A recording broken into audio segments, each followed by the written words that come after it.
And on this Veterans Day, a special birthday party held at an assisted living center in Westchester. That's right. The celebration honored two residents who served in World War II. One is 100, the other 101. And Fox 9's Teresa Priolo is here now with their inspiring story. Teresa. Set of good genes on both of these guys. Their war stories are captivating, but what will stay with me is the pride and the joy that these men expressed when speaking about their military service. Two members of the greatest generation share what life was like during and after World War II. There's more than one reason to celebrate at the Bristol at Armonk this Veterans Day. In addition to thanking those who have served this country, they're also highlighting two monumental birthdays. Rocco Russo, who's 100, and Peter Hahn, who's 101. Both men World War II veterans stationed on opposite ends of the world, but fighting for the common good. Well, I was stationed on the Navy tanker in the Pacific for over 2 years. Surrounded by his 5 children, Rocco Russo talks about his time on board the USS Osceola. We went into Tokyo Bay 30 days after the bomb was dropped. The Portchester native is thought to be the last surviving member of the ship's original crew. He very rarely, that I remember, very rarely spoke of it.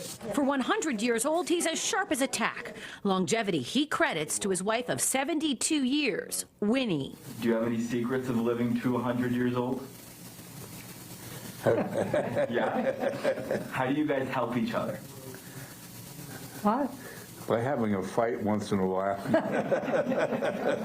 While Rocco was on the high seas, Peter Hahn was in the air. His mission, like many fighter pilots, escorting American bombers over Germany. By the time I got over there, even though I flew 27 missions, I believe, the German fighter force is pretty well shot to pieces. Peter flew a P-51 Mustang, one of the most sophisticated aircraft used during the war. When I think about the time I spent in the Army, it was absolutely wonderful. For the families of both men, their service and sacrifice is never far from mind. At 101, I have to believe he's one of the last standing World War II fighter pilots, and as such, I think of him literally at, hold on, Dad, I think of him literally as like a national treasure.